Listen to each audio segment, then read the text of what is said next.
Hello friends, इस channel पर आपको बिहार बोर्ड के जितने भी गेस्ट पेपर्स हैं सभी के मटेरियल्स प्रोवाइड किए जाएंगे। आप प्लीज़ चैनल को सब्सक्राइब करें और वीडियो को ज़्यादा से ज़्यादा शेयर करें। तो आज हम फायर हिम्न का पूरा ऑब्जेक्टिव करेंगे। फायर का मतलब होता है आग और हिम्न का मतलब होता है प्रार्थना या वंदना। तो ये जो कविता है ये आग को एक प्रार्थना के तौर पर लिखी गई है। तो फर्स्ट क्वेश्चन है, the term Zoroastrian in fire hymn stand for. ये जो टर्म है ज़ोरोएस्ट्रियन फायर हिम्न कविता में ये किसके लिए है? तो ये पारसी के लिए है। जो लोग पारसी धर्म के होते हैं उन्हें ज़ोरोएस्ट्रियन कहा जाता है। The nearest star of silence according to the poem fire hymn was. Fire hymn में एक जगह टावर ऑफ साइलेंस का जिक्र किया गया है। तो लेखक का कहना है कि जो सबसे नज़दीकी टावर ऑफ साइलेंस है, साइलेंस उस वक्त था वो 1000 मील की दूरी पर था। टावर ऑफ साइलेंस ऐसी जगह होती है जहाँ पे कि पारसी लोग अपने शव का दाह संस्कार करते हैं। करते कुछ नहीं है, केवल बस शव को लेके जाते हैं और वहाँ जाके रख देते हैं। The speaker in the poem fire hymn swears, यानी फायर हिम्न में जो वक्ता है वे कसम खाते हैं। तो कितनी बार कसम खाते हैं? तो वो 2 बार कसम खाते हैं, ट्वाइस।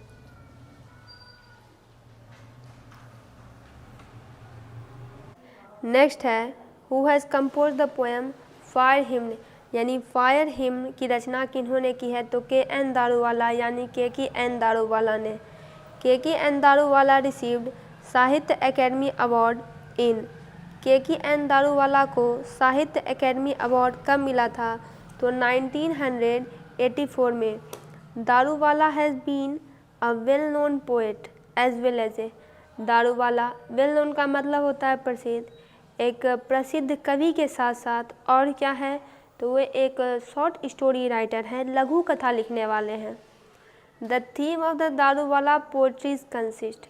दारूवाला की जो कविताएं होती है उनका विषय क्या होता है, थीम क्या होता है?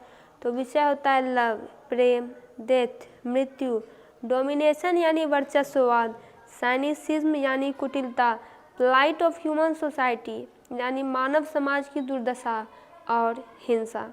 नेक्स्ट है, Daruwalla's poetries totally dash recording to subjective response. यहाँ हो जाएगा इम्प्रेशनिस्टिक। इसका मतलब होता है कि दारूवाला की जो कविताएं हैं वो व्यक्तिपरक प्रतिक्रियाओं की पूरी तरह से प्रभाववादी रिकॉर्डिंग है।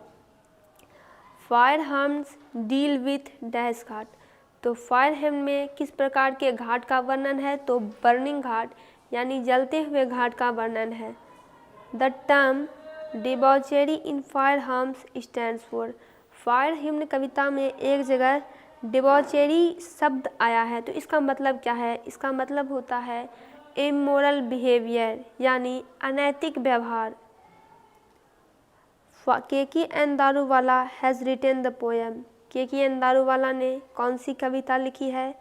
फायर हिम्न।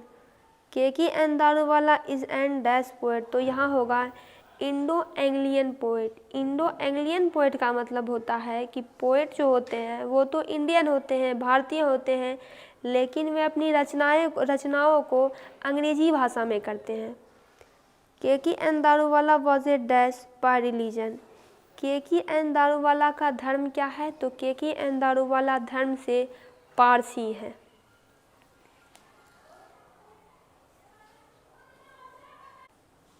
नेक्स्ट है, who has violated the tradition of religion by cremating. Cremating का मतलब होता है अंतिम संस्कार। किन्होंने धर्म की परंपरा को तोड़ा अंतिम संस्कार करके?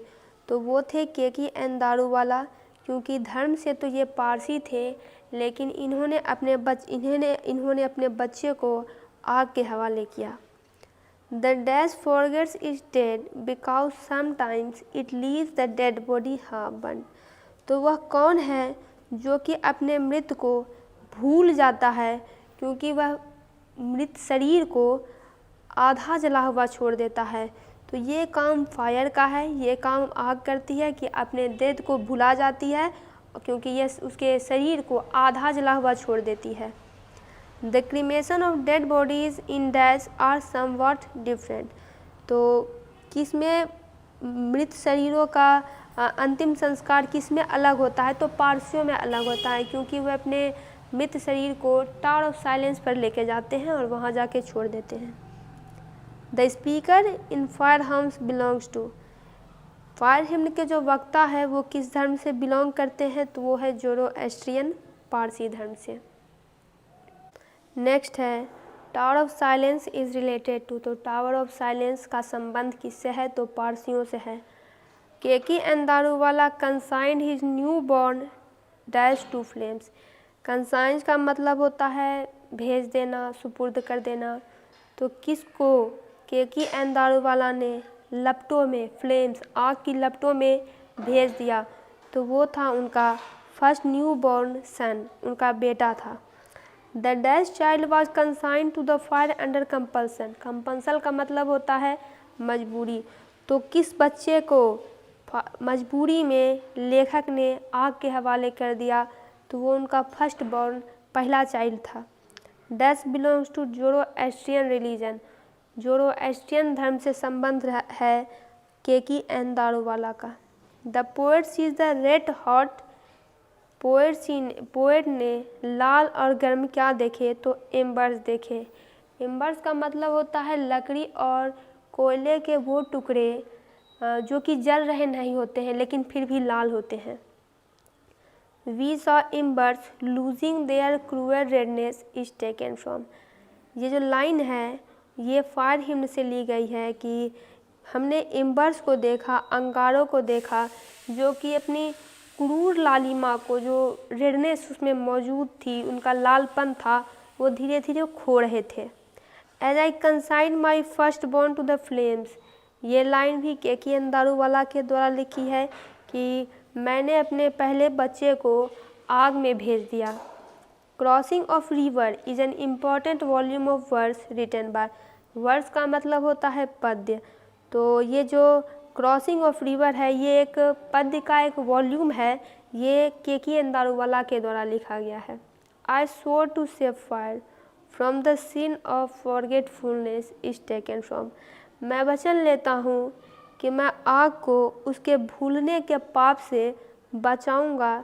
तो ये लाइन भी के पोएट ने लिखी है और ये जो लाइन है ये फायर हिम्न से ली गई है। तो दोस्तों फायर हिम्न का पूरा ऑब्जेक्टिव कंप्लीट हुआ। आप दूसरे चैप्टर्स का भी ऑब्जेक्टिव इस चैनल पर देख सकते हैं। चैनल को सब्सक्राइब करें, वीडियो को ज़्यादा से ज़्यादा शेयर करें।